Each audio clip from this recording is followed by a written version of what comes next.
Not bad. How are you? Well, I'm here. And howdy enough. How goes? Not bad. How are y'all today? Tired. Tired. Why Yes, didn't you sir. sleep earlier? Didn't sleep well. But yeah, Mm, it has been a very, very long week. But yeah. How many days were in your week? Um I do make the distinction between days characterized by working the job as opposed to total days in a week. It's as if someone's thought of the word work day before. Yeah, but I hear you. yeah. Today is Star Trek. Yeah. Yes. If we get a quorum. Yeah. Had a couple bail, and I don't know if C's gonna make it. Yeah, we'll see. We'll see what all we get. Steven has been on a crazy sleep schedule, so he might take a nap for the whole thing. You could have just stopped at crazy. Yeah, you're right. Well, how are things in your neck of the woods? It was warm enough for me to go for a jog today. I like that for a change of pace. Nice. What was the temperature out and about? A little above 50, I would guess. Yeah, not bad. Yeah, it's just when it's in the 40s and below, I don't feel like it. You know what I mean? Yeah. Well, I don't feel like it when it's 70 or 80, but yeah, I'm impressed that you do it at all. And howdy, Steven. Howdy. How goes? That goes right. I got some sleep. Oh, I'm glad somebody did. Matt's buying if you're selling. Yeah, exactly. It's a precious commodity. I'm sure you'll get a good price. Yeah, I noticed at least 2 or 3 times today that I glanced over at Steam and you weren't logged into Valheim. So I wonder what was up with that. So I guess sleep. Yes. I got another another diving mod, and I went out there and attempted to expand my seawall. It's monotonous, slow working. The waves make it difficult. Does this mod actually? You're talking on the ZB World server or Yeah. your own server? So the mod actually works with the ZB World server, client Yes. only. Yes. Okay. I haven't played all that much with mods in Valheim, so I wasn't sure how much of that sort of behavior had to be controlled by the server or whether you could get away with that sort of thing on the client. So it's like, yeah, this guy's like 10,000 feet down. Yeah, we don't care. Whatever. Yeah, there's one mod that I was reading that stuck your foot to the floor, so you walked on the bottom. Well, I guess that's better than the alternative. Being dragged or held down or words to that effect. Yeah, the Valheim diving mod is what I'm doing right now, but it's I don't like it as much as the other one. So what's the difference between them? Well, as this one says, the hotkey to go down is W. That's inconvenient on a normal keyboard setup. And it just doesn't feel right. The other one, the down was control was the power key. And it was better. I got you treats. I got you treats over there, didn't I? I got you treats. I love you too, but I don't know what you want. I get you food in the kitchen. I do. I get you food in the kitchen. Food in the kitchen. It's not beef. It might be chicken, but that's fine. It will be chicken fish. Yeah. Okay. Right. We can hear a little bit. The noise cancellation. Breaks out most of the cat, but yeah, we can hear much. It's a conversation I often have with my cat. Whenever they drag in a chicken or a cow. So yeah. You're petting me, I'm gonna hurt you, but I'm gonna sit here staring at you. like there's something you haven't done. I just watered you yesterday. Food, water, shelter, love. You want snuggles? You want to snuggle? You snuggles. Okay, you snuggles. She doesn't want snuggles. No, I was imagining this is good reason we don't have a camera on you right now with this, the scar. Talking about your keyboard setup, I heard a video clip where people were comparing weird ones. Like this one guy had one where like the comma and period were where he put his left hand, and he didn't have forward bound to the keyboard. It was on like right click, and stuff like that. Well, hey, whatever you're used to, right?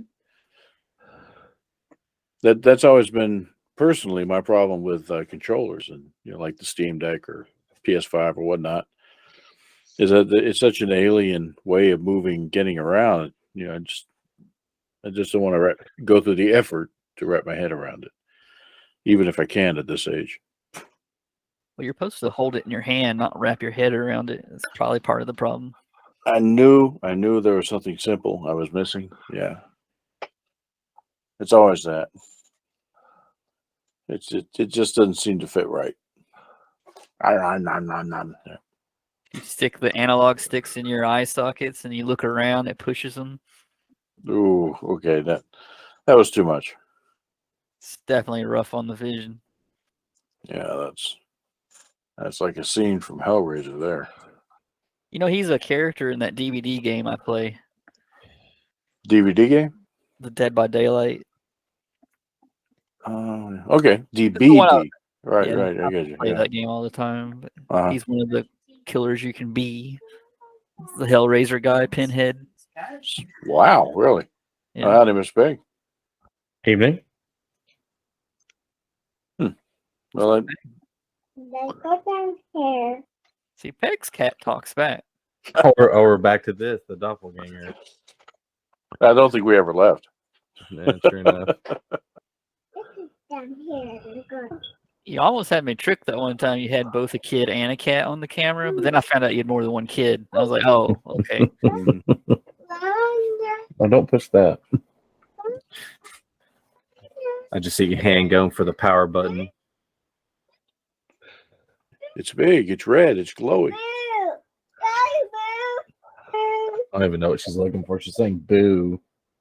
Like, boo. Got a ghost or something?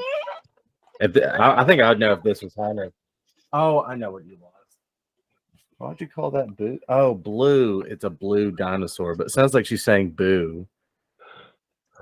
I guess that's the fun of toddlers, is translating what they're saying. No, they're making perfect sense, to themselves. True. The rest of us, yeah. Like, I want to see that in a film, like where there's like a translation error. It's like, oh, my bad. It's like, oh, my bad. He was talking about this. It's like, he wasn't saying bomb. He was saying, whatever. It's like, oh, just killed a guy for no reason. Sorry, everyone. I'm pretty sure I've seen that gag a couple times. Yeah. The one that always, yeah, go ahead, Neff. The Last Boy Scout, there was a bomb on something, and they were driving beside it and holding up a sign they had handwritten saying bomb, but he spelled it like BOM, which is like FU in the language of the place they were in or something like that. So the guy got mad at him rather than stopping the car or whatever. And the one, this is blast from the past, and I don't know that anybody will remember this, but the one that comes to mind is, you remember the old G.I. Joe animated cartoon from, you may not remember because it may be before your time, from the 80s, I think. Yeah, I have the movie. So they had an animated series, right? And one of the episodes was, they got a voicemail, essentially, that said, in this heavily accented voice, "The Viper will come at 9:30." And so they're going all over the world looking for the Viper. Of course, Viper being the big bad guys in G.I. Joe. And finally, when the guy shows up at 9:30, the Viper is here, and it's some guy. It's a German guy with a wiper. He's the window wiper. The Viper is here. That's pretty good. And they've foiled all these Viper plots all over the world in the meantime, searching for this guy, not knowing that he was the window wiper. Yeah, I feel Like, like a oh, lot of like a Oh Inspector yeah, Gadget too, stuff like that. Yeah. Gadget had a whole bunch like that. That was lots of little wordplay. Now I'm going to have to go searching for that stuff. That's pretty good. All right, the cat is now completely blocking the screen, so you have, from my perspective, half a saucer section, and then your nacelle is now a cat. So warp factor meow there. the most feared ship in the quadrant. It certainly is. If you don't give him treats, what are you doing, bud? It's a Category 5 reactor. Oh my. Well, this appears to be our quorum. Chris He said and he's on his way. say what? In chat, I guess you call him C. Says on our way, finishing supper. Oh, okay, I got you. Yeah. Oh well, they'll wander in. I posted my keyboard layout such as it is. My thumb board layout. Yeah, and it's impressive, what you make happen with all that. Oh, shoot. All right, bud, come on. I need to see the screen for a bit. It's all right. Come on now. Don't you have You like lead 4 screens? I had lots of screens, but he happens to be in the big screen. That's where he likes to stand. Say, hey, pay attention to me, because that's the one I'm looking at all the time. Just put a label on it that says "not my favorite screen," and he'll go to a different one. No, he doesn't. He doesn't read, or he ignores what's there, right? He doesn't deign to read. You mean? Yeah. I don't need to read when the human brings me things. Exactly. That's Cats 101. Yeah. Okay. What? Yeah. Okay. No. Yeah, he wants to play. All right, buddy. I do know something that'll make him move without me actually moving. Oh yeah, that worked. So, hey, Z, how's it going? And Kay? Teleporting in. And a disembodied hand. Is that Kay? I think that's Kay. I don't think that's Logan. And that teleporter needs more power to the input buffer. Yeah, that is a little disconcerting. This is kind of a cross between Star Trek and Addams Family. So they really saved a whole lot on their special effects budget. Yeah, that's right.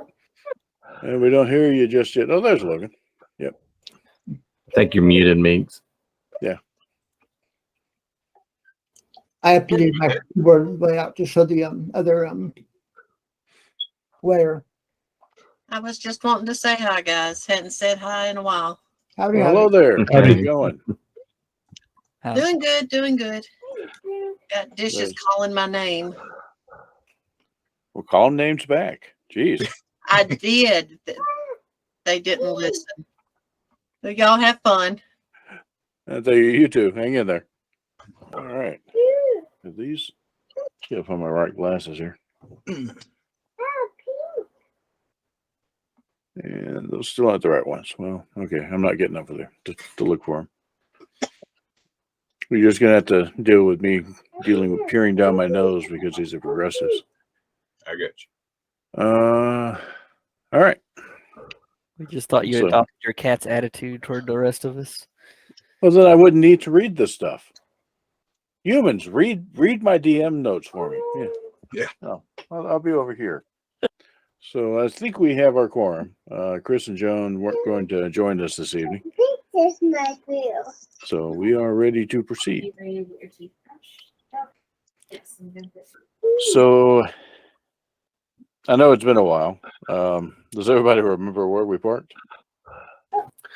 We had just destroyed a bird of prey, sent an away team to raid the contents. We're heading toward Starbase 6. Yeah, you got your bat lift nailed to the bridge wall, and yeah, all that good stuff. So sure enough, a few days later, you arrive at Gander Station about the same time that a Starfleet convoy has arrived. So suddenly the area around the station is a bit more crowded than normal. If you remember the last time you were here, there were only 2 starships, you and the Excalibur. But now you've got all of these freighters and 3 of the tugs, like the Tom Brands, same class, that are all carrying big loads back from the Federation core. They're escorted by a destroyer, the Agrippa. So, and all that hustle and bustle of activity is going on as you enter orbit around Benel there, and are getting clearance to dock at the at Gander. So let's see here. We already put the word out about the odd thing in the sensors, right? Or the probe. Oh yeah. That is certainly yes. About a week ago, you did, in fact. That's why almost immediately upon hailing Gander and getting clearance to dock, you get called by Commodore Manners, demanding that you show up in her office on Gander Station as soon as you arrive. Joy. Did you say Manners? Yeah. Commodore Manners. She Miss is Manners. That is Miss Manners right there. She's the senior officer in the sector, overseeing the reconstruction of Starbase 19 here at Benel.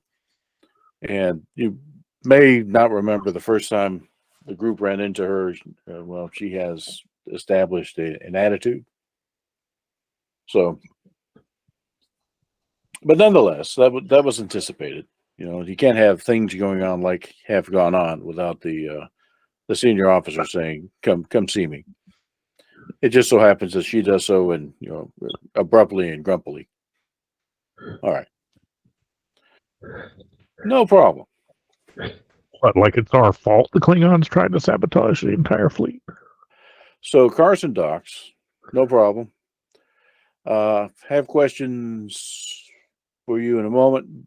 First thing that happens is the survivors that were beamed aboard from the Blackstone mining facility. Remember, you had about 15 miners that had been injured by the various Klingon acts of sabotage. Some of them didn't make it; they were just too far gone. But the rest, escorted by Dr. Melry and the medical staff, go over to Gander Station to try to do what can be done. Now, Gander's a frontier outpost, kind of a makeshift station, but it's still got better medical facilities than just about anybody around except for the Excalibur. So this is good because those guys need it. So that's where Melry is. And we know where Belmont's about to go. Talk to the boss. How about the rest of you? Any specific thing that you wanted to get accomplished while you're here? I want to see if I can scare up any more portable scanners so we can keep a closer eye on our cargo as it comes aboard. Okay. So you maybe grab Bruce and head over there, try to raid the supplies, go do battle with the quartermaster, as it were. Right. All right. So Dawa, and trying to get my names back in mind here. Quinn will go help engineering or something like that. Okay, so you can go with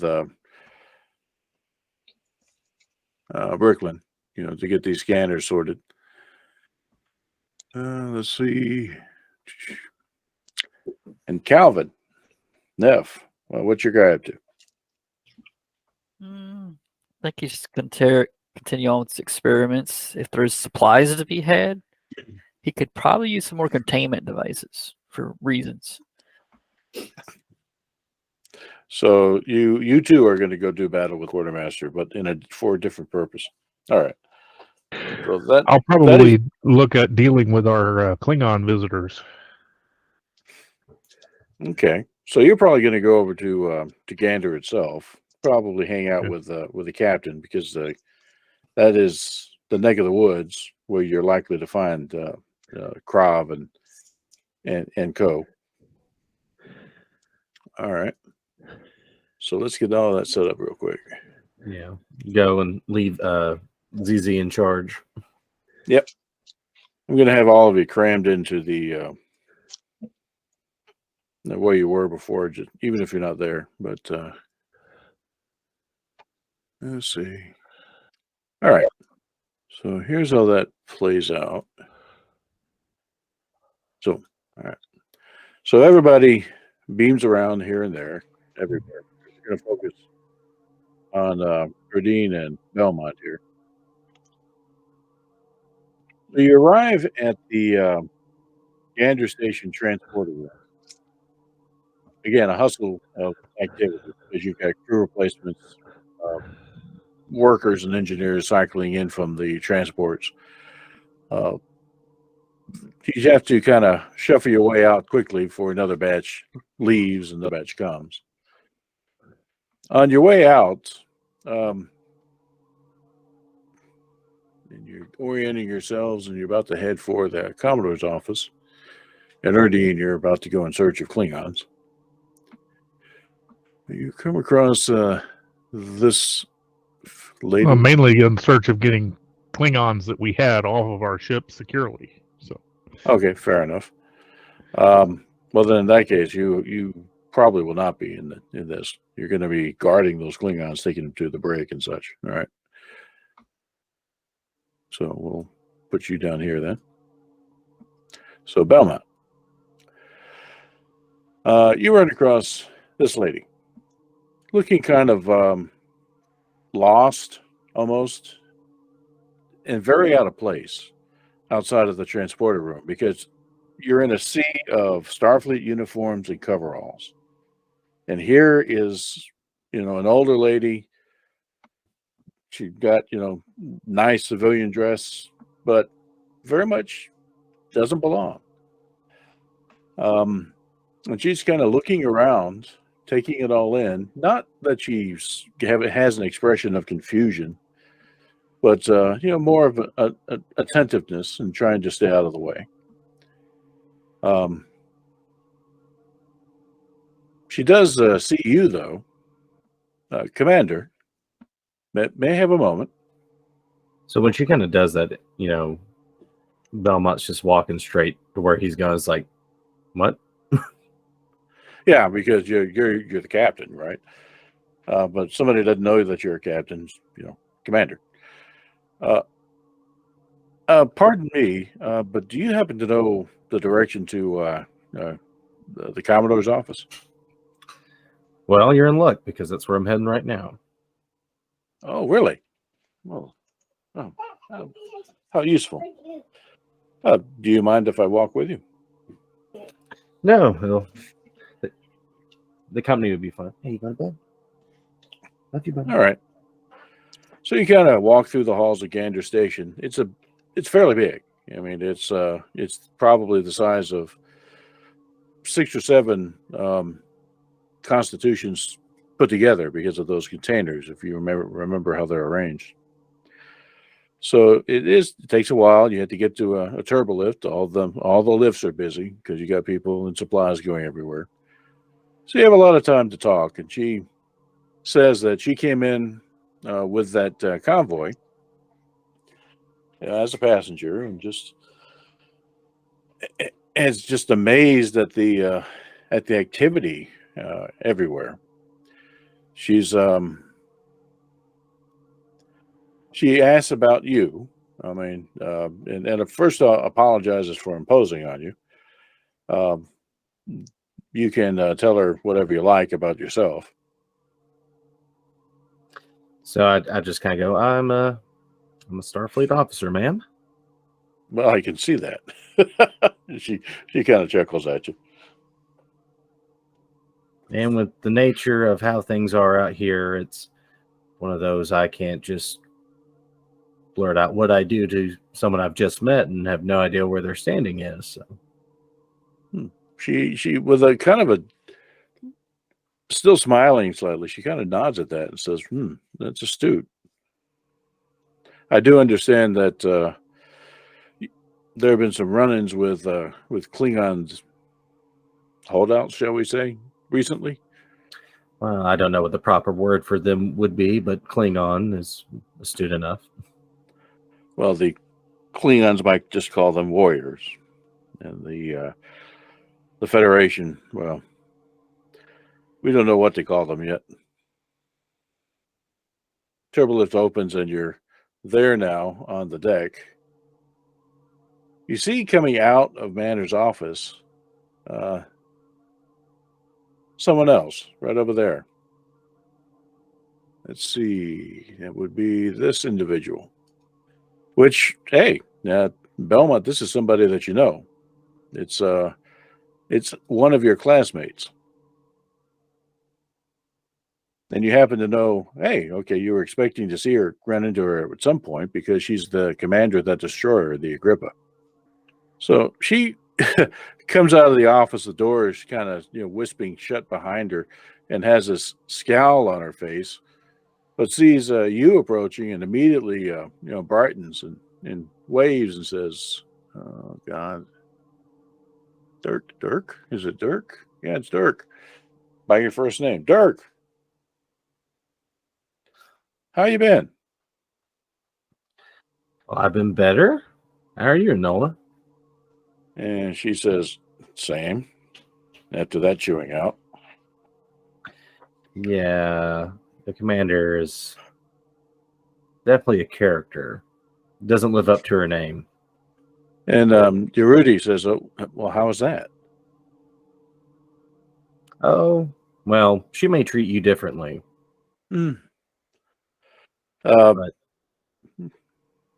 Yoloit, by the way, her nickname in the academy was Yolo.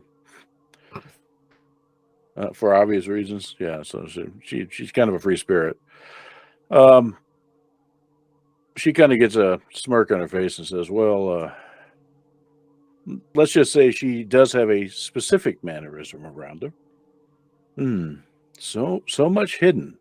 You Starfleet officer types are a secretive bunch out here on the frontier. There's her chances at survival. And she just nods at that. At which point, Manners sticks her head out of the door and says, "Belmont, in here now!" She bellows and then marches right back in. And Yurushi is like, "Is she always like that?"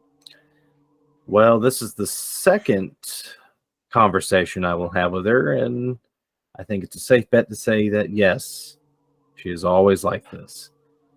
And it was nice walking with you and talking with you, but this is where we'll part ways for now.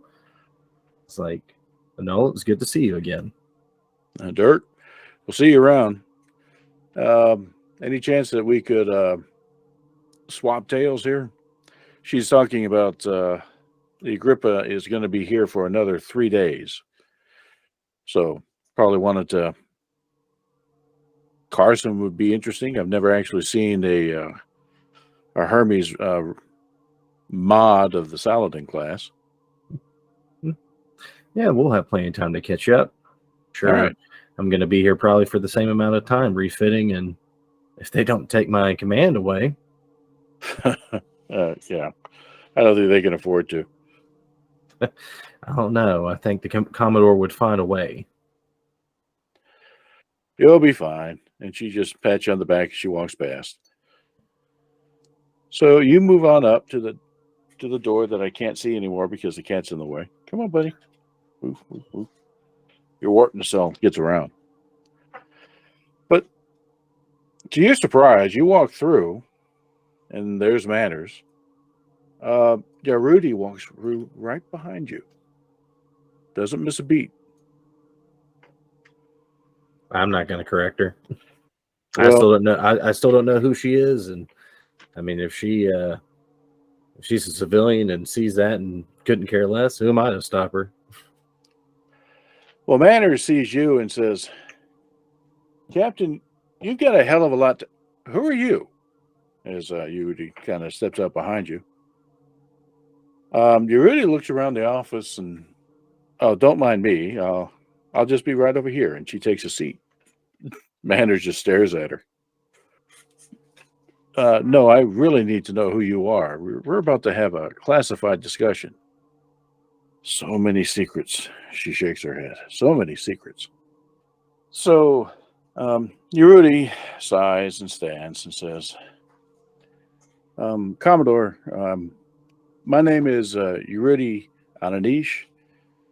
I'm the Federation ambassador sent by the Council to represent the Federation's interest in this sector. Manners just kind of stops cold. An ambassador? Yeah, yes.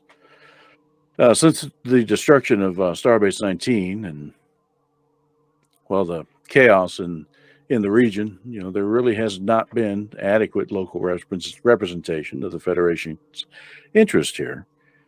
So they sent me. Manners looks over at you, Belmont. She seems to have an expression like, maybe this is not a conversation you should be here for, but if you make any indication that you're about to leave, Yuri says, no, please, Commander, stay. So the Commodore goes back around her desk and sits down and says, so what exactly is your status here? Well, as a representative of the Federation, directly assigned to the sector, the ambassador at large here, I am the senior civilian in the region. You work for me. Manners huffs. Look, So, you're reading go, touche. So let's start with these Klingons that I've heard about. Manners kind of shoots a look over at Belmont. I think the captain here could probably do a better job telling you about the Klingons you've heard about than I can, because he's the one that's dealt with them most recently. Well, I can start at the beginning with my mission debrief, which is what I was assuming you wanted to begin, Commodore. Of course. Obviously, that's not where she wanted to begin, but yeah. I was like, I don't know where she wanted to go, but I'm going to take advantage of everything I can while Miss Anish is in there. So, we kind of start with everything and, approaching the supply base and everything that transpired, fighting the Klingons at the mining colony, the interrogation of the prisoner, the devices we found, the unfortunate tragedy of the Tom Brants, combat with the bird of prey, the comms blackout, unfortunately destroying the Tom Brants, preventing it from falling in enemy hands, our pursuit of a wounded bird of prey, and the eventual stoppage and destruction of it with the help of the Sadat, explaining our away team's discoveries and everything we found. And of course, all this is in our logs. And currently, right now, my chief of security is currently at this moment transporting all prisoners to the brig. So neither interrupts you as you go through all that, but there's clearly a subtext going on, because Manners doesn't glower at you the whole time, but rather seems to glower at Ananish, who just looks impassively back. It probably takes you a good solid 15 minutes to go through all that, but at the end of it, it is Manners that has the first question.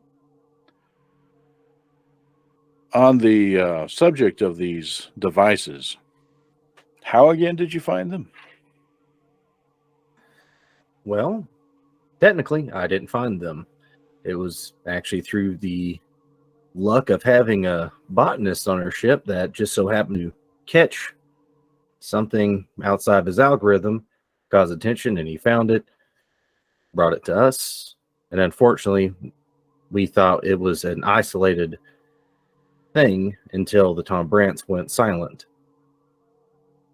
Hopefully, the other ships we contacted in time were able to find their devices as well. But unfortunately, the Tom Brant's was a tragedy that unfortunately falls on my shoulders. Achoo. Why am I sneezing? I should scan the air. So falls on your shoulders, and Manners just kind of says a drawn out yes. You don't see your Rudy's reaction at the time, of course. She's kind of behind you to your left. But she says, so we've been looking into that. And at this point, the Excalibur and the other 3 destroyers all had those devices aboard. We found probably half of the civilian transports in the area, Federation flagged, also with similar devices, but not necessarily hidden in the way that they were in the warships. They didn't have to be, because they could just be in cargo containers and be perfectly fine. So the mystery, though, is where'd they come from, and how'd they get there, and how did the Klingons manage to sneak them among us? And Rudy, at that point, pops up. Isn't that a bit of an assumption, Commodore? Pardon me, Ambassador? That the Klingons were responsible for hiding them among us? Well, who else then? Nothing else from the Ambassador. Belmont will chime in and said, during our engagement with the bird of prey, it did seem that the actuation device was on that for one of these devices. The only reason we were able to catch it was that it pulled up and decloaked behind the Sadat and stayed there for far longer than a normal bird of prey would. Didn't open fire, thinking its device went off to send a away team. That's what they did to the Tom Brants. So the Klingons are the ones using it, but you are right, Ambassador. It could be Klingon sympathizers, mercenaries.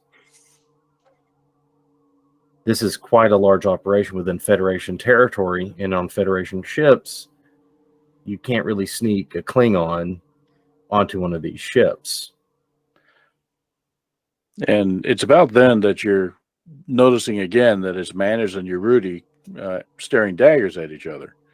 And Manners actually half stands at her desk, palms down, and says, Ambassador, you can't possibly believe that my command has anything to do with this. I draw no conclusions at this time, Commodore, but I also rule nothing out. Oh, it's getting hot in here. I think at this point, let's take a moment and step back and just breathe. I would like to speak to the Klingon ambassador here, Ambassador Krov. Could that be arranged? Manners. Yes. Yes, in fact, he's in the meeting room just at the end of the hall, having his own consultations. You can meet with him immediately if you like. I think I will. Commodore? Commander? Oh, now that I know who you are, Captain. And she smiles at you. Same to you, Ambassador. And leaves and turns right and heads down the hall, leaving you with Commodore Manners, who just is still in that pose with her palms down on the desk, staring at the closing door. She can't possibly believe that we had anything to do with it. And then glares up at you, Belmont, almost as an afterthought. You're dismissed. Yes, ma'am. Immediately get up and walk away. Have a good rest of your day, Commodore. Run! So you do make it outside, but you really didn't move all that far. Captain. Yes, Ambassador. Would you mind coming with me to meet the ambassador? Absolutely. All right. So sure enough, she just walks in. She actually didn't need to announce herself because Kraft was apparently expecting her. She told Kraft she was coming, but not Manners. So I can't follow protocol, open the door. May I be allowed to enter? Please. And sure enough, you have Ambassador Krav, who you recognize. You've met him before, and his aide, shall we say, the fellow that actually drew a knife on Burdine. So, Krav is standing whenever Yerudi walks in, and seems to show her unusual deference.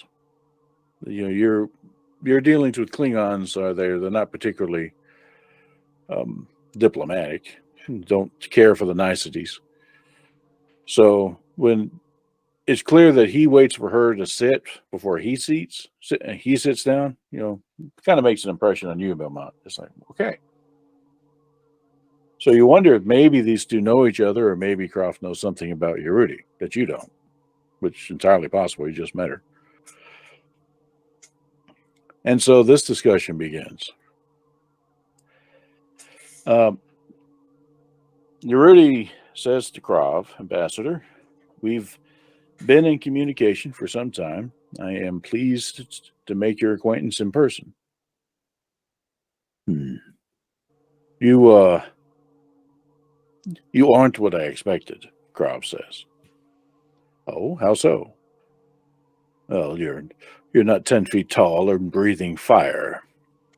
That would be, well, that's fortunate for both of us because these halls aren't particularly tall enough to occupy that, and the fire would be funneled down and kill everybody in the way. Indeed. So you are my adversary. Yerudi, no, I don't want to start off on that foot. We were at war, but no longer.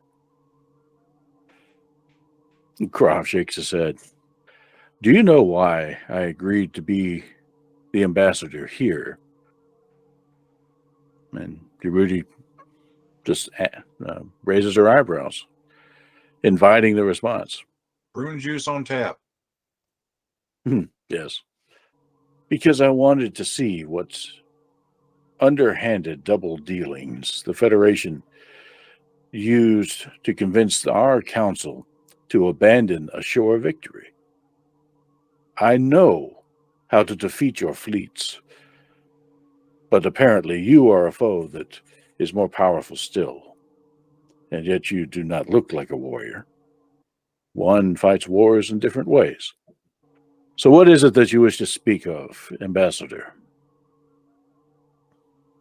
And at that, Krav finally acknowledges you, Belmont, and nods his head at you, Captain. Ambassador. He really looks over at you, Belmont, and says, would you tell Ambassador Krav about what you discovered on your ship, what your botanist discovered on your ship? You know, gladly, and very precise detail without giving out any, details of my ship. Just go, we had a civilian botanist aboard our ship doing scans of atmospheric readings and happened to find something that piqued his interest, and in doing so went on a search and found what can only be described as a biological nuclear device that did not belong on my ship. It was not on any of our manifests, and unfortunately has been found confirmed on a few other select Federation vessels. And you give the description of this thing, and Krav and his aide glance at each other. And you believe that the Klingons are responsible for this? A coward's weapon? And and I kind of interrupt him. It's like, well, the Klingon bird of prey that we encountered was using the devices. And some of the captured crew even said such devices were necessary to meet their end goal. And what was that end goal? Yerudi prompts. Well, they want to completely get rid of the Klingon ruling council, reestablish the old ways. You're dealing with dishonored houses that, let's just say, are radical, even for a Klingon standard. They're already cut from the Empire. They got nothing to lose. And they're, reopening old wounds and pride. They'll surely bring a lot of big names, big houses to their cause if they can show they can get victories and are willing to fight the Federation wherever they are. The aide looks over at Krav and says, "He's not wrong. I know." Which house? Well, and kind of pull out Tricorn, send them the information we gleaned from the batlith that we found. Well, that's the one confirmed house we know. Harath. Krav lets out a sigh. "I know this house." He looks up at you. "The man that you killed was the son of a friend of mine." And the aide kind of looks over sharply at Krav. "Yes, I'm aware. He's discommunicated." But why was he discommunicated? He refused to follow the order of a coward to destroy his ship and destroy your starbase. That is not the way of a warrior. A warrior fights face to face, batleth to batleth, not by backstabbing. To destroy hundreds and thousands of lives with no chance for their retaliation, with no chance of battle, is a coward's way. There's no glory in that. Harath refused the order. And for that, he was banished. Well, the information we gathered from our prisoner, this individual, the son, definitely had no qualms of using cowardly tactics. Are they the orders from the father, or were they the son's own actions? Unfortunately, I can't tell you. But his crew was vastly loyal to his cause. The allure of reclaiming fallen glory is strong.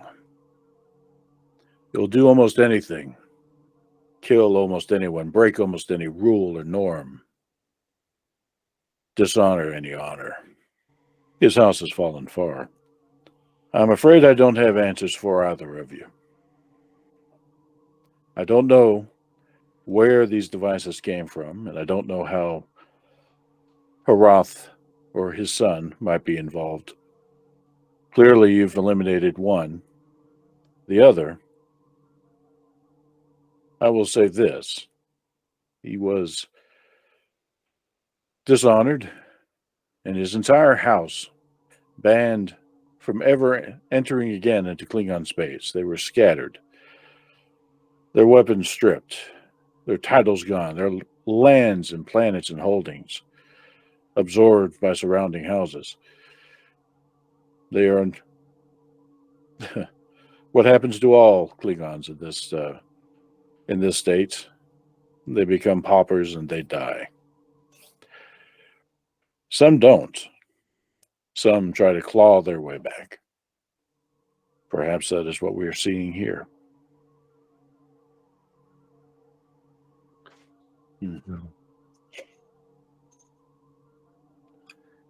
Well, So- Master, I'm sorry that we had to meet under these terms.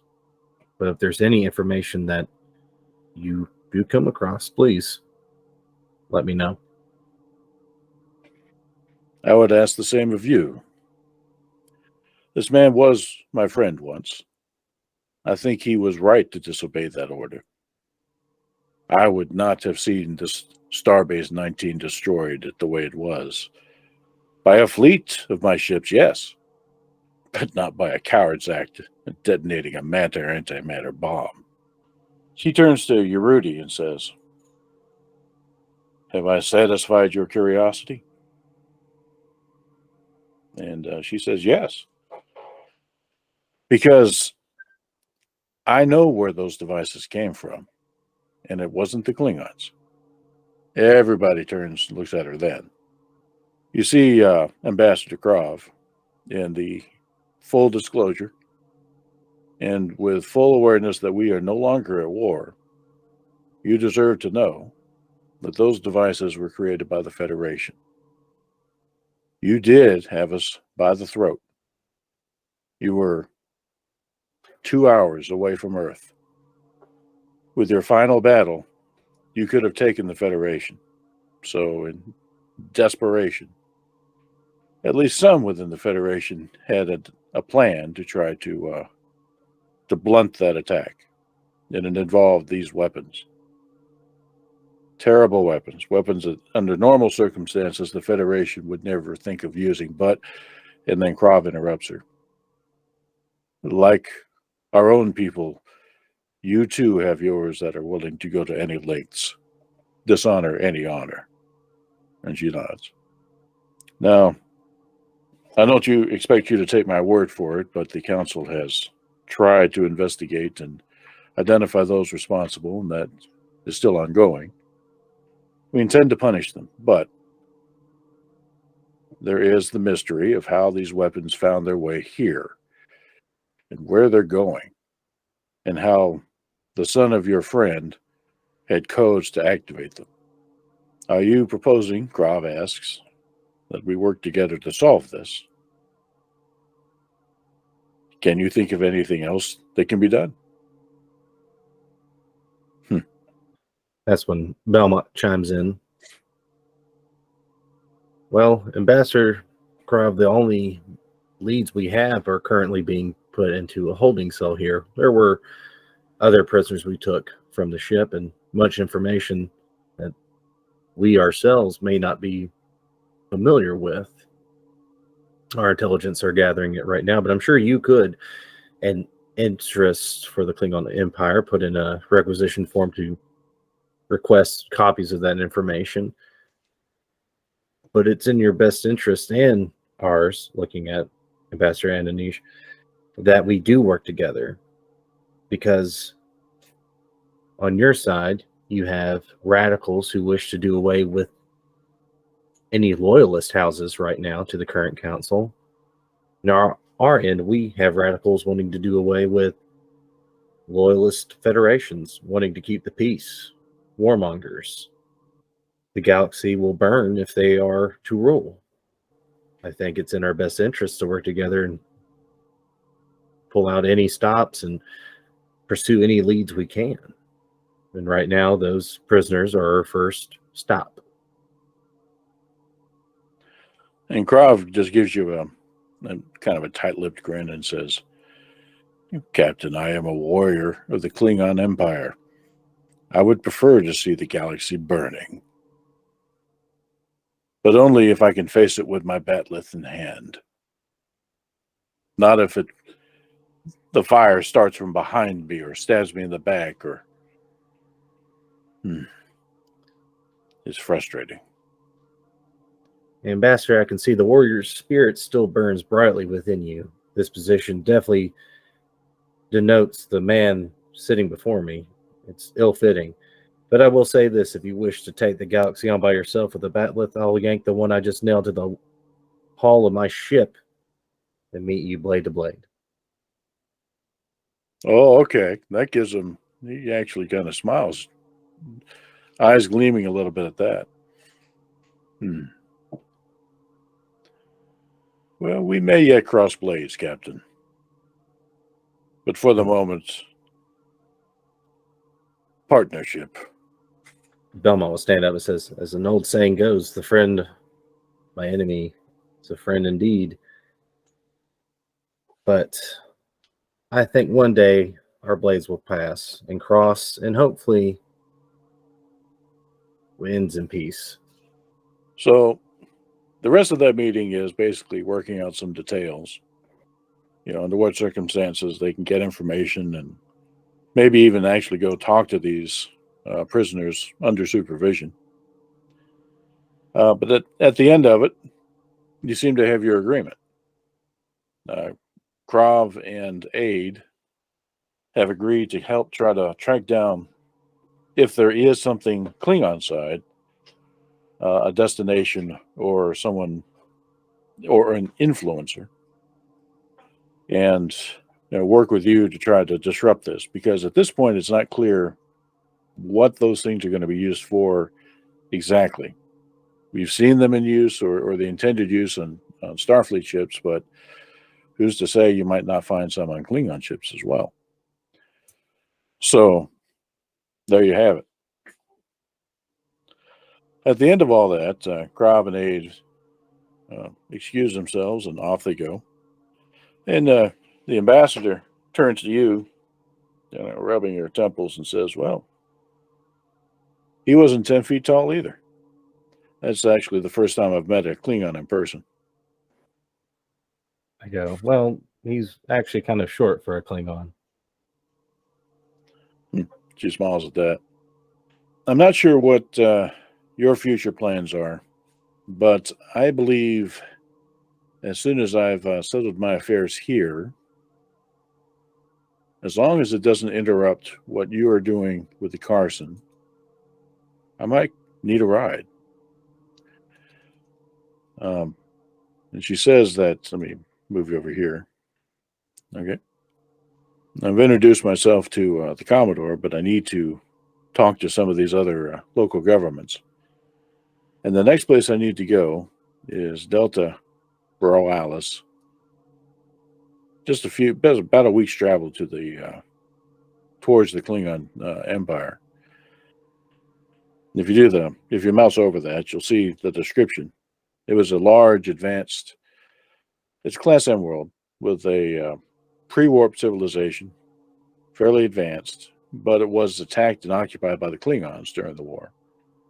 So all concern of the Prime Directive is out the window. I mean, they had the alien invasion that you see in movies all the time. Klingon showed up with disruptor cannons, and that was that.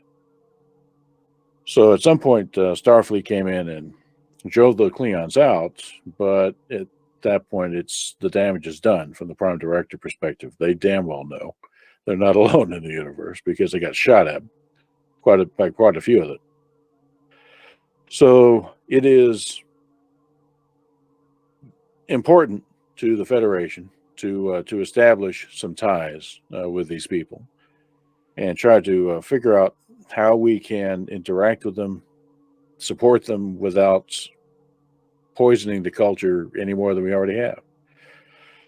The thing about the Prime Directive is we do have a hard boundary, warp. If they are warp capable, then we can talk to them, because at that point they're coming to talk to us. But they still don't have warp. They've seen it. They've seen weapons on the scale that technology can allow, phasers, disruptors, etc. We need to kind of to determine where they're headed next, what their desires are now that they know what's at their border, quite literally. We're not going to argue for one way or the other. They may decide that they want to remain independent, develop on their own. That would be great. They may want some sort of Federation presence, which has been the default. We routinely patrol through there. Or they may decide they want a Klingon presence. If they want to do that, that's within our territory, but we'll have to work out with the Klingons to see how that goes. Either way, need to get down there and figure it out.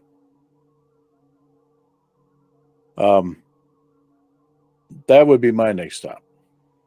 So if you happen to be headed that direction, I'd appreciate a ride. Well, as soon as I'm given leave to head back out into the great unknown, I'll be sure to give your office a ring and tell you where to meet us. All right, very good. So that is that series of encounters. All right. Yeah, let's do this with just some rolls. So, starting with Brooklyn. This would be an insight command. Okay. And this is you dealing with the Starfleet bureaucracy to get what you want. Right. Okay. Oof. Come on, man. I gotta have these things. Yeah, these scanners are in demand right now. Yeah, I know. I'm not the only one with this problem. Yeah, it's not just that; it's also all these new workers that have come in. You know, they're needing their gear at the same time. So maybe you could try to replicate something if you could get some replicator time. Yeah.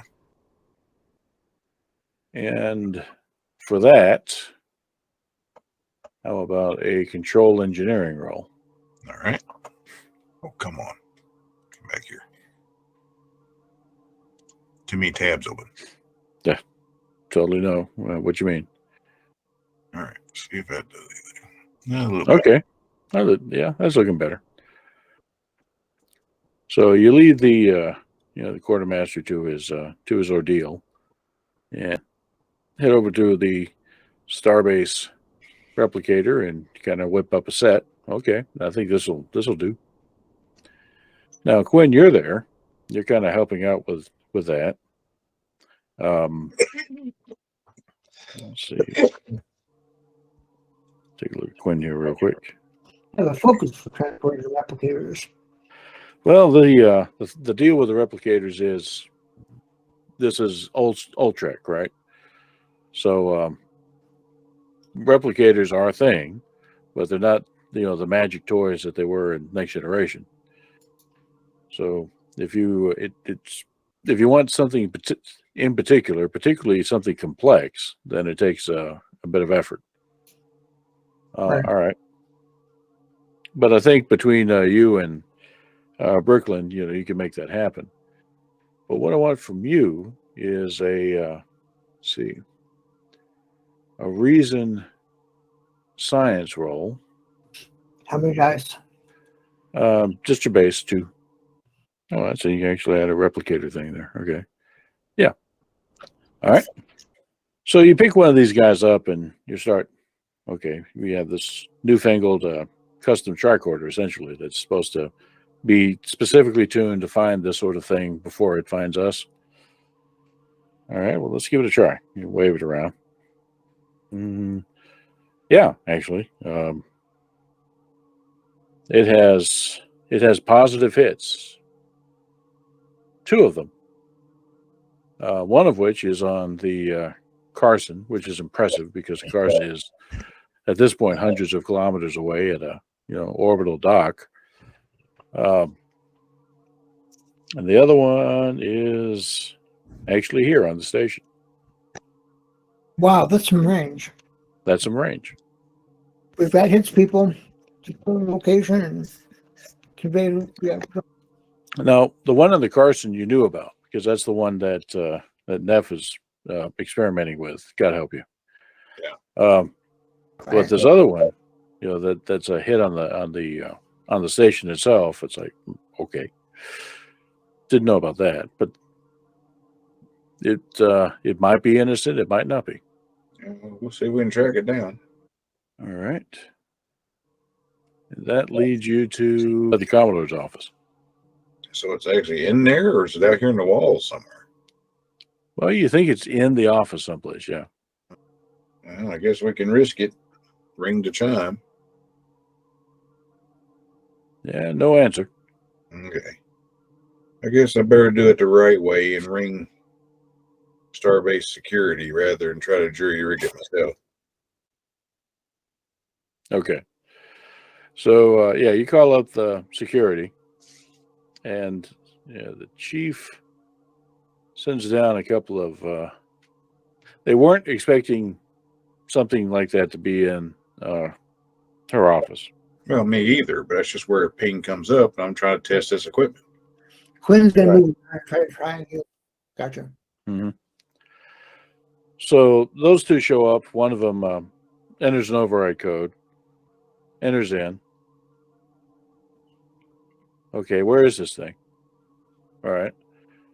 You say from outside. From what you've seen, it doesn't really matter. If it goes off, the whole station's dead. Right. Okay. He sees a 3D chessboard. The other one comes in. The one that comes in behind you as the door closes and says the Commodore's on her way. Right on. She want to know, whether it's her knickers that's going to explode or not. What's so Quinn, you get up to the thing. Let's get one more of those reason science rolls out of it. I add my sensor imaging. Sure. Oh, Oh, okay. Yeah, it's definitely the table. Yeah, the table it's on. Right. Yeah. Well, they give it a careful once over, and there's nothing really unusual about the table. Now there are some pull-out seats. The chessboard is arranged in a certain way. So let's see. Take an image. Quinn and Bricklin both. Let me get this up here again. This will be insight command. all right. Just 2 dice. Okay. And what do you get there, Quinn? Okay. That's something strikes you as odd about this 3D chessboard, Bricklin. It's not the board itself or the pieces, but rather the arrangement of the pieces. It's an illegal move. I mean, they can't be in that position. It's like having, one colored bishop on the opposite color. Right. That's impossible within the rules of the game. So you think it's just an odd piece? That one piece is very much out of place, yes. Recalibrate and scan again. All right, go for it. Yeah, there's something up with that piece. But now that you're this close, it's not your hyped up tricorder there. You intended it to pick up these basically bio-death type weapons. It's not that. This is more of a, well, there might be like a tiny little bit of antimatter in that piece. Come on. Yeah, don't need a whole lot to ruin your day. It's like the guy running alongside the vehicle with the misspelled bomb. Boom. Yeah. Bum. So the two security guys are saying, "What are you saying? This is like an." Yeah, he actually goes. Yeah. And Brooklyn's like, "Yeah, it doesn't take much." You're kind of amazed at this because the pieces are not big. Right. There has to be some sort of fairly advanced tech going on to keep something like that in suspension. But again, it doesn't take much. And the power levels can be so low that, it took your hyped up tricorder to pick it up. Exactly. Because that's really what you're looking for is these unusually low power levels of a certain type. Right. And like I said, is there any sort of ordnance disposal lab or something around here that can be examined a little closer? Oh, yeah, you have a whole team of... We can beam this to? Well, you can't beam it. Antimatter. Yeah. Beaming is right out. That'd be bad. So you can, but yeah, you have lots of Starfleet engineers, security guys, Dawa, for example, would know a thing or two about this sort of thing. So, yeah, you have options. The security guys, in fact, they are doing that. They're calling in their reinforcements and saying, okay, so how do you want us to handle this? It's definitely an EOD job, and it needs to be examined rather than just destroyed. Yeah. And so to that point, let's see here. I wouldn't put it off till the end of the day. So, Erdine, you had just finished up your prisoner transfer. You were with the station security commander when all this activity was happening, and heard what they found. It's like, okay, yeah, let's go. So there you are. Okay, that's Interesting. Let's see if you can roll something for this. All right. So, how do you or Dean want to approach the situation? So you've gotten the detection, and the engineer told you what it is. It's just a tiny little amount of antimatter in the chest piece. There's some advanced mechanism that's keeping it in place, but that could go down at any time.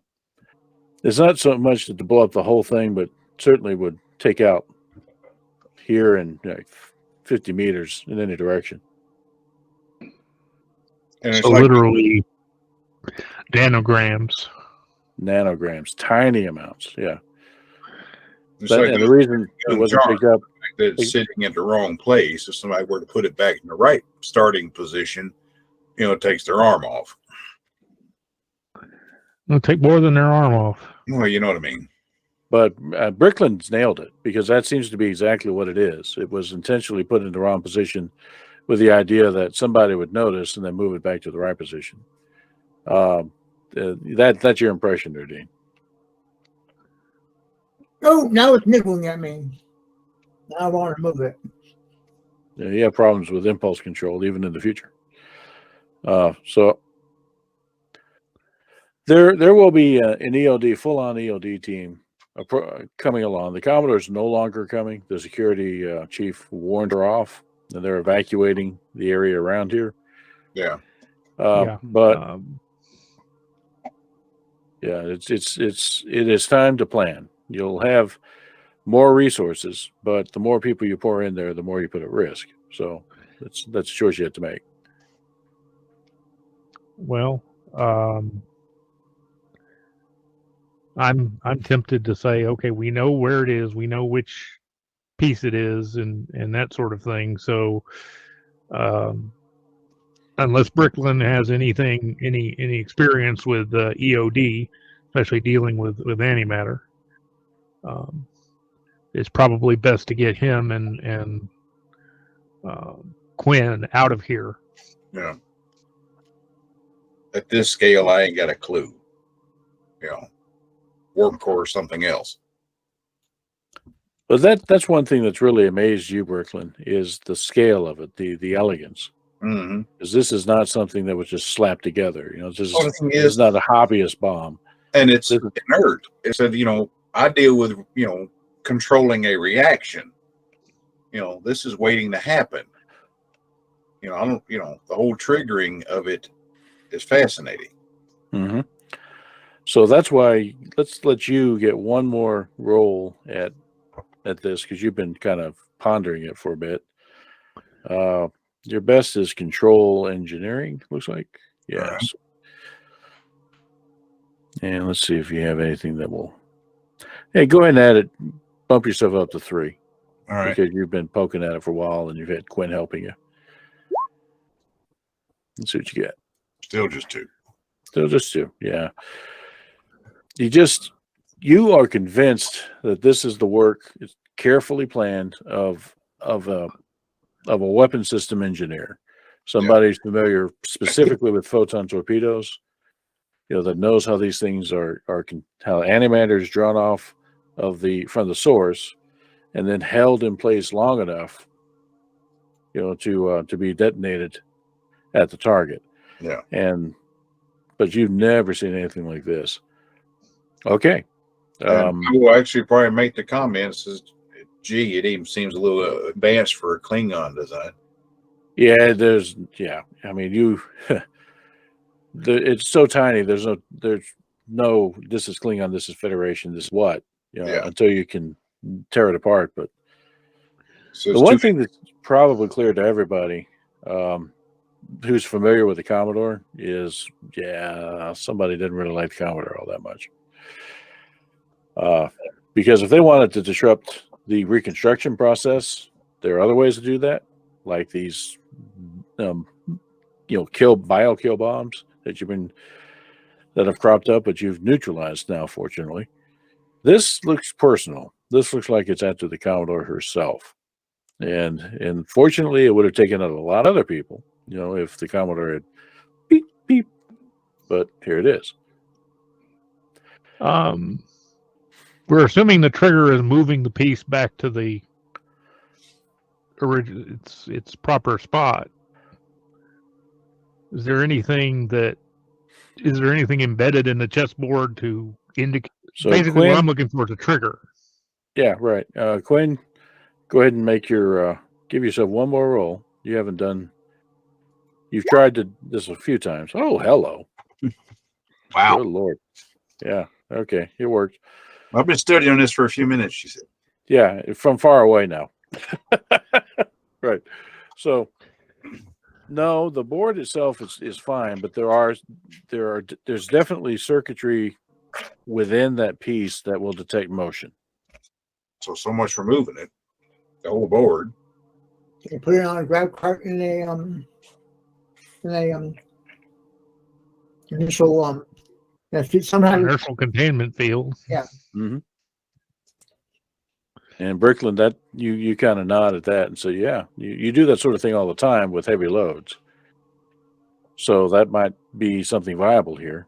In fact, the way you would do that, the engineer is thinking the problem through, is you get the containment field set up and then cut the desk out from the deck and just take the whole thing. Maybe even a bit of the deck with it. Yeah. So is that how you want to approach it? I'll consult the EOD guys first, but Okay. Well, that's my solution. It's All still right. I'm still worried about linear motion, but even with the other. Well, let's see here. Let them roll for it too. Get a proper inertial dampener on it. I would assume it wouldn't feel any linear motion. Yeah, but it still may have some sort of like GPS locator or something on it as a backup. Well, you're just going to have to risk it. You can't just can't leave it here forever. Yeah. Control. Yeah, I'm going to borrow yours there. So let's do this. Yeah, the EOD guys say, yeah, that'll probably work out. All right. So I guess I get to see if I can build it. Yep, you do it. You're the engineer, so do your best. Now you have a point of momentum, so you can goose the because of the roll that Quinn just made. I got you. So you goose your roll a little bit, but throw everything you can at it. I got you. This is going to be a control engineering roll. Yeah. And you're assisted by your dean, which will be actually for Erdine, we'll call it a daring security roll. All right. Because you're doing the engineering, he's doing the doing. So. Okay, so would I roll 2? You roll 1, and he rolls however many he can possibly roll. Okay. I've got to focus on systems engineer. Okay, well, we'll let you roll with that. That'll what, give me 3? And then you can add one more for the momentum. All right. Trying really hard to let you get this one. Yeah. The dice wanted you to not do it. 3 was the target. Okay. So sure enough, they get this monstrosity in here that's meant to move large multi-ton containers, right? And set it up in the graph pad. They have to cut the door out to fit it into the office. Yeah. And cut her desk away, and then finally they get it oriented here because the thing is pretty huge. Yeah. But about 10 feet wide. And then you do it. You get the security guys are there to assist. The EOD helps out. Erdine, you're doing the fine cutting because you're actually cutting the deck and the plate and everything, and then moving this thing in under it, and then slowly escort it out to an airlock. The whole thing takes about 2 hours. So when you shove it out the airlock, and You've attached a small motor to it to give it just a gentle push away from the station. They call up the Agrippa and say, "Would you destroy that, please?" Dead. It go So- boom. It go boom. And as a result of all that, there are now large holes in the Commodore's office. And Yeah. so that's where you find yourselves with Commodore Manners. Some hours later, where'd Quinn? Where'd you run off to? Damn, you really ran off to, didn't you? She's over here. I put it back. Yeah, she's on the way, so I put her back where she would say these scans. All right. So, Manners is there, and at this point, we'll say that we also have Belmont and Yolo. She is furious, but she's frightened. You've seen the scowl on her face pretty much every time you've seen her, but this time it has kind of a tinge of, okay, somebody just tried to kill me. So she looks over at first off at Quinn, Bricklin, or Dean, and thanks the three of you for finding that and coming up with a solution. Well, at least it may need to be this attunement of tricorder needs to be standard issue for everyone. With this range and everything will be very necessary. And she nods at that. Still rather unusually subdued. To Yoloit and Belmont, we need to find out how this got in here. Who's responsible? I mean, an attempt was made not just on my life, but the life of dozens of people in this station, putting the entire project at risk. Yoloit looks at her and says, "But I think, Commodore, it would not be, forgive me, too much to say that this was directed at you." And she Manners kind of glares at her. "I don't care. Let's just find out how I got in here and work from there. Belmont. If someone has a grudge against me, I don't want it to be a risk to the operation." So Belmont will immediately speak after she says that. It says, "Well, Commodore, this was a message. I mean, it may not have been aimed directly at you, but this was directed personally at this entire starbase. This starbase is a front to whoever it is that's our opposition, whether it's these radical Klingons working directly with a shadow group, we have no idea.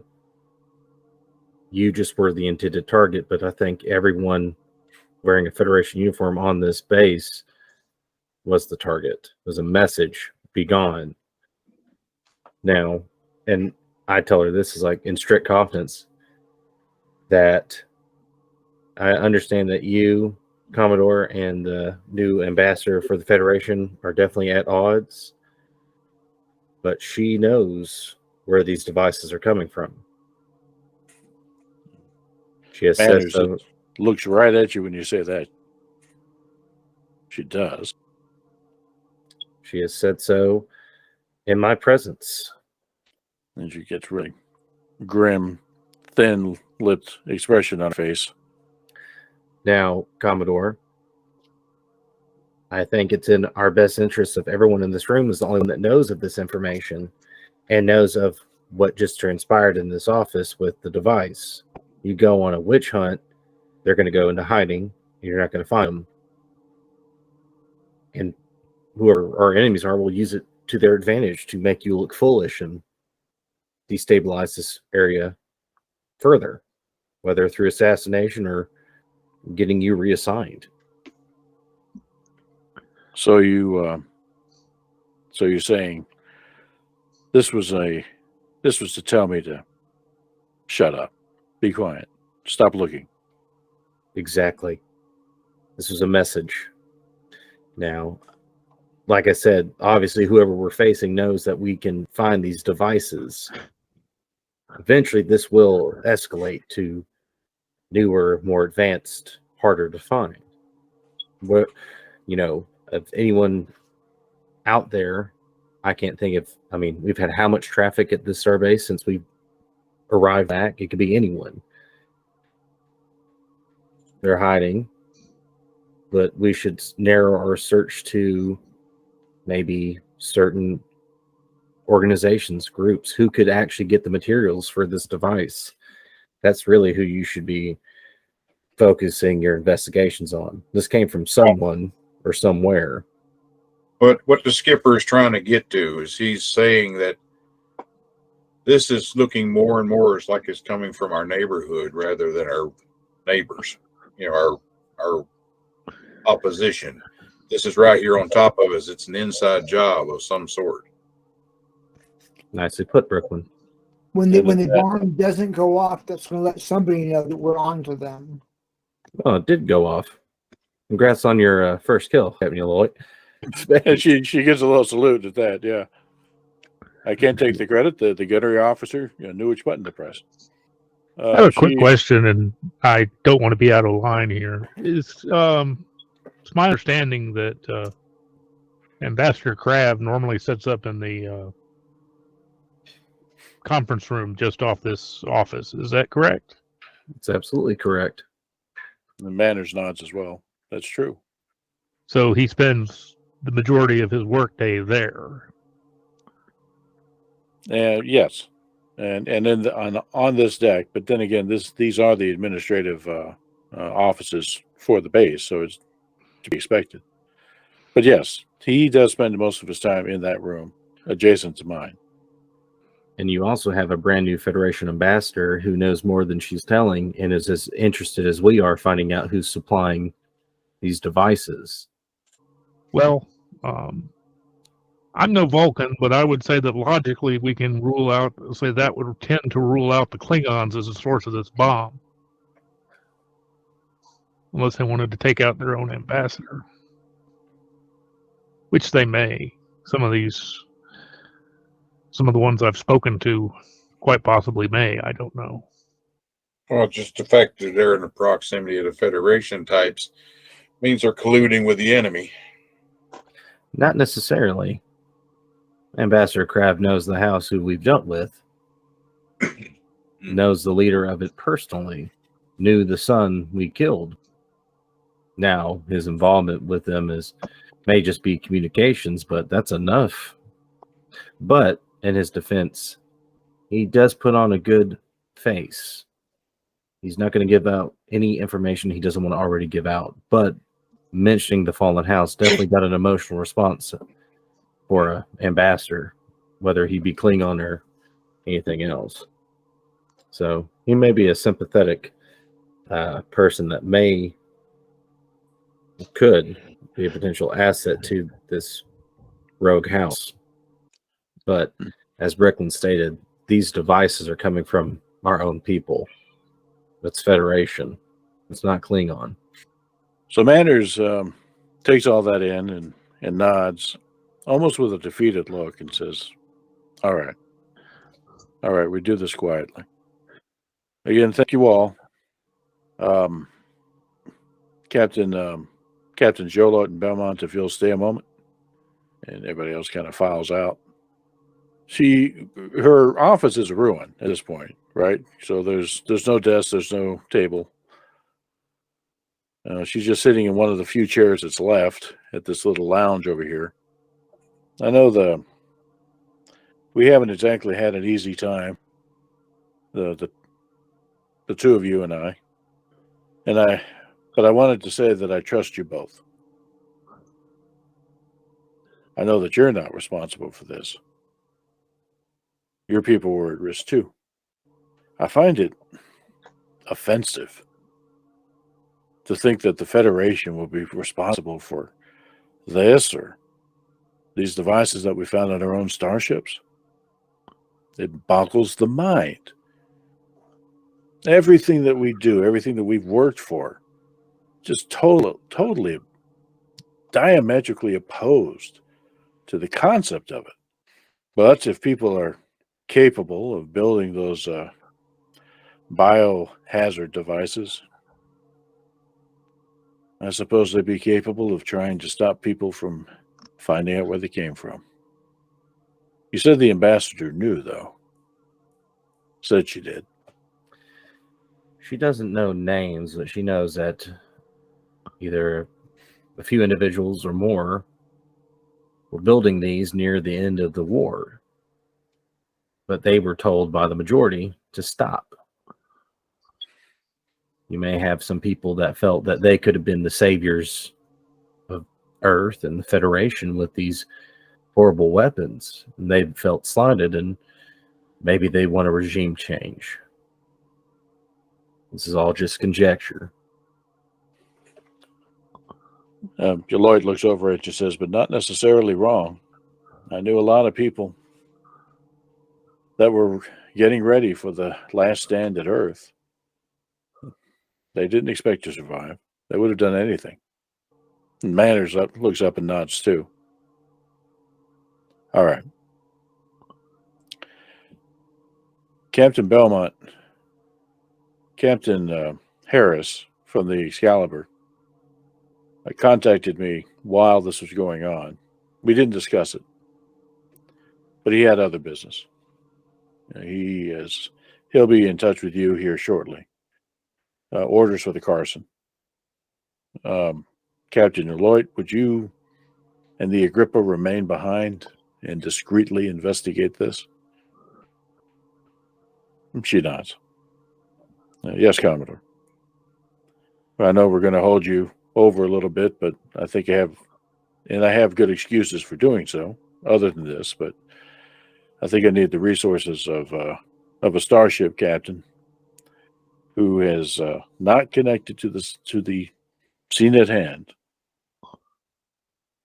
And that includes you, Captain Belmont, to actually take a look at this with fresh eyes. So she stands up and says, and I need to find a new office. And with that, she walks out. Belmont looks at Eloy and goes, well, probably need to go ahead and get that drink now. She just shakes her head. Yeah. If we can even find a place to get a drink on this engineer's paradise. I might know a guy. Off you go.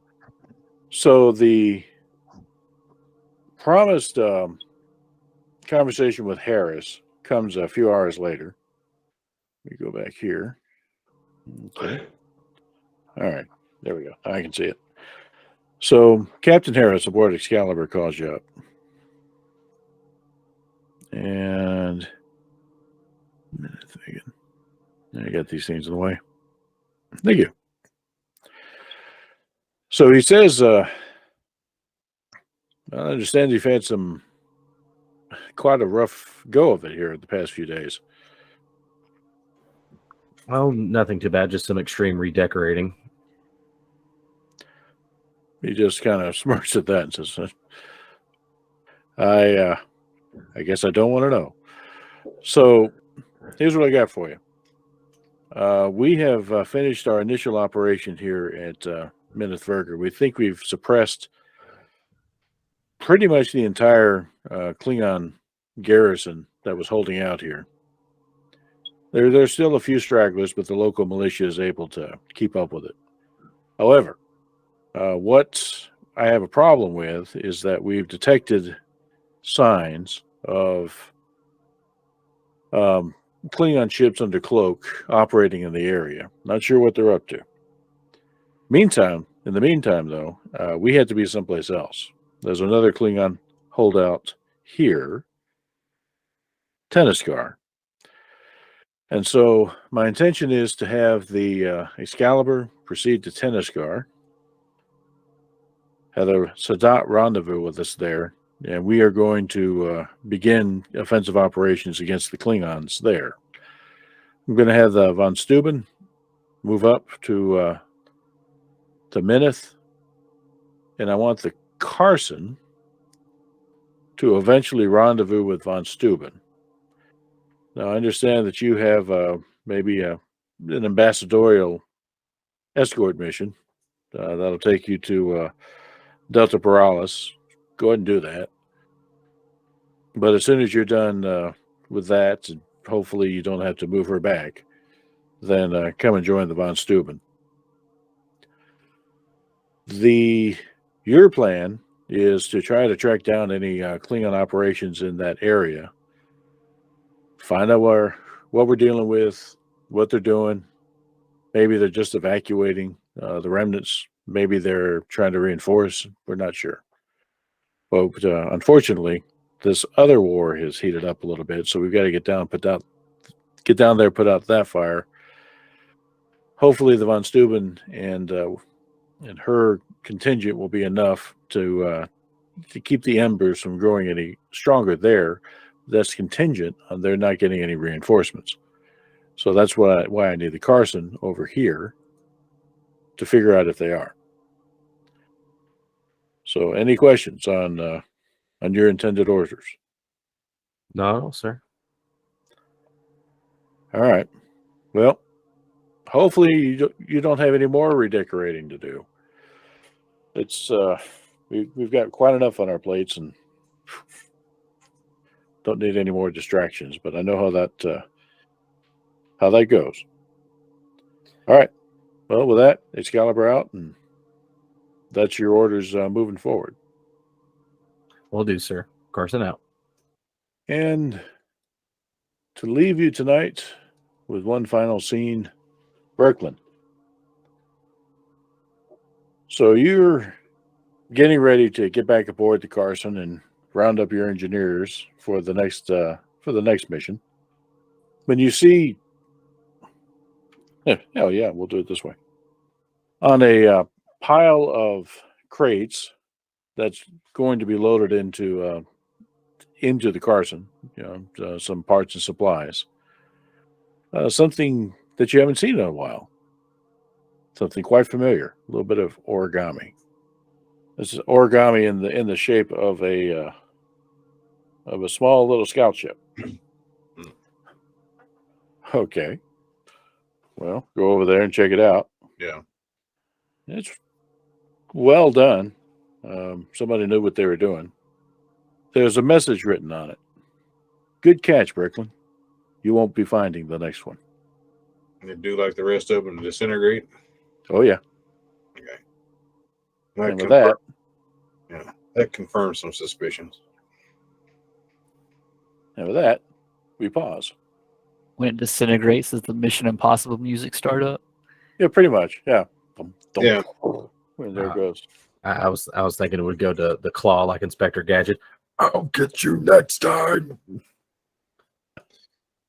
It's Yeah, we have the cat, right? The cat's in those of us who are familiar with our Star Trek games for the last 30 years know that origami is immediately associated with spooks. So, and a particular sort of spook too. Yeah, and I've been approached by them before, so it makes me. I leave it up to Brooklyn, the character, to kind of explain. If you choose to explain that to the captain, or report that to the captain and explain the reference. But yeah, definitely it's a sign to Brooklyn that, oh hell. Yeah. That was the worst possible outcome. Yeah. He walks back to engineering and everybody says, well, how was your trip to Starbase? Oh, it was just some desk duty. Moving some chairs around. That's all. Yeah. Damn it, I'm moving furniture. I was with Jackie Howard. All right, good deal. Well, thanks everybody. I think next up is Mr. Pegg. Indeed, doing some invasive brain surgery on Xander. Oh boy. What? That's the name of our next episode. Is Getting Your Mind Right. Yeah. And always remember, kids, Schlitz happens. Yeah. I had a question for y'all. Stop me if you've heard it though. If R2 is short for R2D2, and Chewie is short for Chewbacca, and Annie is short for Anakin, what is Luke short for? A stormtrooper. Yeah. He knew that right off the bat. That was good. He's my son. He has a good nose for bad jokes. I like the disembodied answering voice. I know from the wall. That was perfect. Yeah, I loved it. I have to admit, given the experience that I have with voice assistants, I kind of thought it was somebody's voice assistant going off at first until I clicked the voice. Yeah. Thanks, Alexa. Yeah. Yeah. I will let everybody else in. What do you mean? He is the voice assistant. Hey, get that light. Yeah. Right. I'll let you guys in on the scoop. They're fixing to start a new campaign in his little group. And I've been invited to be the first ambassador to Zen Bassmasters to play. Ooh. So if they get impressed with my play, maybe we can get some of the rest of us in. Guest villains. There we go. Yeah. More the merrier. It's Tuesday night on a school night, so it can't be too late. So It won't be, if it's. I know I'll be out by 8. But I show up with a 6-pack of beer and I'm the a-hole. yeah, yeah.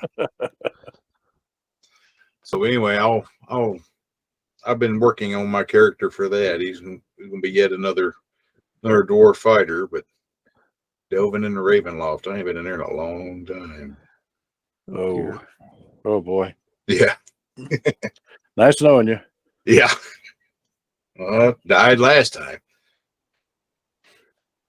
So It's Ravenloft. You die every time. yeah. So Did it stick? Is the question? Yeah. Yeah, you don't stay dead. That's the problem. yeah. I lost all trust in dragons from the last one. They didn't keep his promise. I lost an eye fighting a bone golem, and the dragon gave it back to me, but it didn't stick. What, the eye or the bone golem? Yeah, the eye. The wish eye I got back eventually still failed. So, Gosh, our last foray into Ravenloft was the God, a lifetime ago. That wasn't that Vorin and Miki and Zeke and that crowd. this particular one I was mentioning was one that was run by the Northern group at MTSU. Okay, I got you. I think it was run by Stuart Thomas. Yeah, ancient history. Absolutely. Yeah, that was way back in the 90s. A lot of games have run through these halls. Mm-hmm. At this point, too many to remember. I always still remember the highlights, though. The highlights, the lowlights, the eyes that didn't stick. Yeah. So, like I said, I'll get in here with all these middle schoolers, and if they decide that I'm not a fuddy-duddy, they'll open it up to the rest of us. Now, if they're already at an advantage, we're advanced enough gamers. We won't railroad you, but if you ask for help, we'll help. But we just want to play. So his team, his group agreed to let me come on, and then maybe we can get some more in once they determine I'm not going to Jones up the whole thing. I'm thinking level 1. Heck, let's do level 0. Farmer with a pitchfork. Yeah. Well, I found a real cool dwarf picture, so he's at least got a nice set of plate. Get off my radishes. Yeah, something that was gifted to him and sent out into the world to earn his place. No alcohol-powered chain axe or anything cool, but yeah, I was thinking about that campaign not too long ago either. It's too bad that we weren't recording those. Yeah. Oh well. One of the many games through these halls. Absolutely. And the more I study on my Star Wars ideas, it probably won't last 6 or 8 sessions before it falls apart. But I may have to go ahead and move forward with it because, with 4 games going, it's going to be 6 months worth of play. Yeah. So I'll study on it just a little bit more because I just about give up on it. But more I think about it, the more I think, hey, it's doable. It just won't be a very long-lasting campaign. There's actually nothing wrong with that. Yeah, so we'll revisit it. I've gotten a little bit of stuff together to get it going. Y'all are getting close to the bottom of the tomb, so we may need something to fill in our time there. Yeah. Well, we can get some practice. He can run some D&D for us. Well, I thought we were going to 100% that and leave the tomb and then go hex crawling again and uncover the entire Cholt map.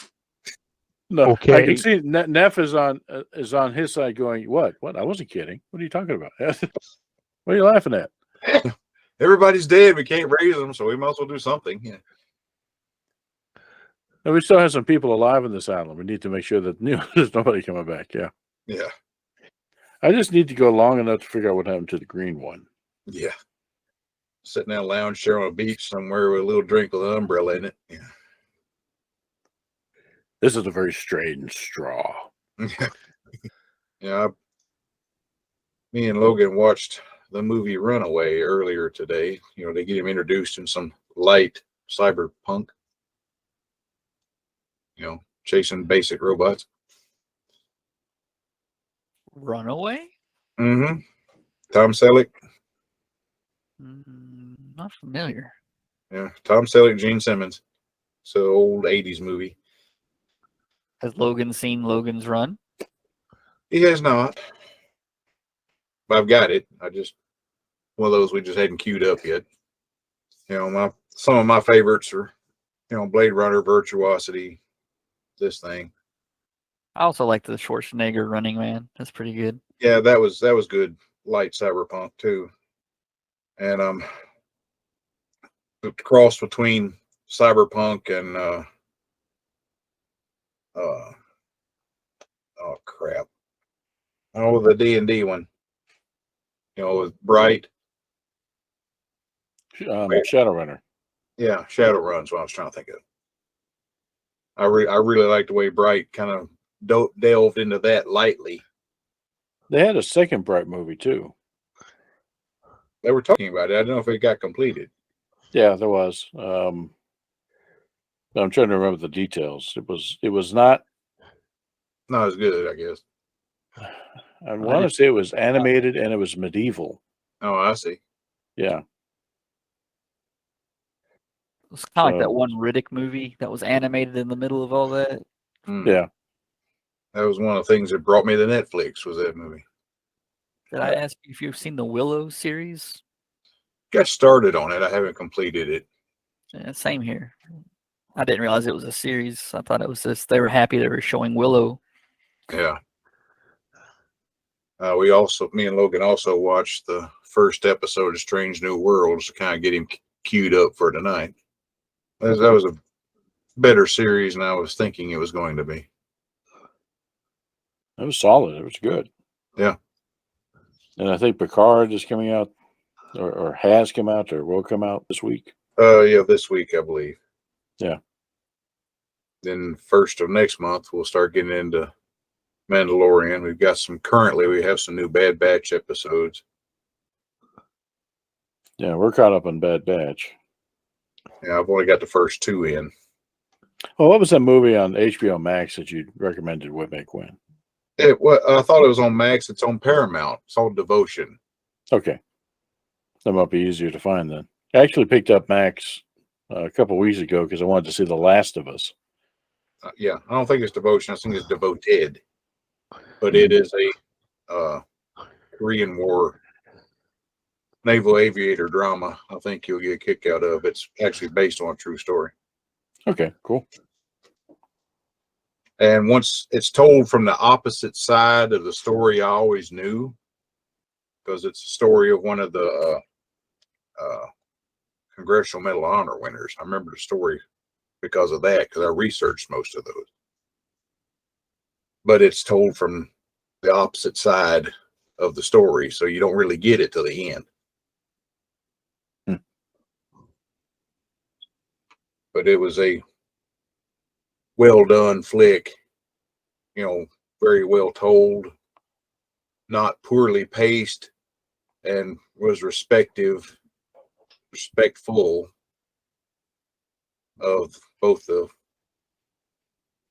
all the personnel involved in the aircraft. You could tell they loved the planes. Sometimes there's as much respect. They don't forget that the aircraft are a character unto themselves in the story. And it was featured prominently, a lot of the quirks about things. And I thought that was well done too. So that's the reason why I thought you would appreciate it, just because of the respect given to both flyer and plane. Oh, cool. I'll have to look at that. Yeah. I've watched it 3 times and it's been very good each time. Find something new each time. Dude's gonna get typecast though. He was one of the pilots in Maverick as well. Hangman, actually. Oh, really? Yeah. Okay, yeah. I know what you're talking about. He's gonna get typecast as naval aviator, but it was a very good movie, very respectful movie. I think it's still showing on Paramount Plus. One of the things that found on HBO Max was Chernobyl, a mini series about the Chernobyl disaster, and it was pretty good. Yeah, I heard of it, but I haven't watched it. I get such little television anymore.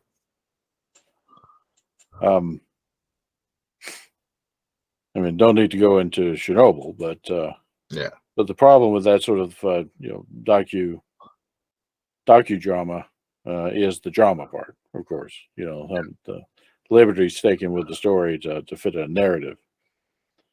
And while that happened, what I really appreciated about the guys that wrote this is at various parts they went out of their way to say that this character did not exist, but is actually representative of these real people. Right. So they pointed out wherever they took their liberties, and it's like, okay, that's cool. I appreciate that. And they didn't pull their punches when it came to basically any of the participants. Certainly not the Soviets, but also the West. So it was well done, I thought. Left you with a nice glowy feeling. Too soon? No. It's just that the glowy part was very, very. You don't live long. Yeah. Oh yeah. But most of the things that killed you didn't glow. Yeah. And they looked perfectly innocent until you picked up this little black rock for a few seconds and turned it down, and 5 minutes later your hand falls off. Yeah. Stuff like that. It's just. Yeah, they like I say, they didn't pull the punches. It was not pretty. Yeah. Oh yeah. But there's been a ton of things to watch. Just it's finding time to do it. I think with our Friday group, it's basically just been Bad Batch, and that's really it in terms of something to watch regularly. I got you. Yeah. Me and Mr. Pig are fixing to be hitting our ground hard and fast for the next solid 2 weeks. So it's going to be kind of nutty. Not a whole lot of recreation time for nothing. RLTG and sometimes RL sucks. Yeah. I'm in a similar boat without the need to actually have to, walk around and carry things. Yeah. So, yeah. I understand that. Well, everyone, thank you very much. You have a good one. Yeah. Virus Bye. in the water. Have a good one. Bye.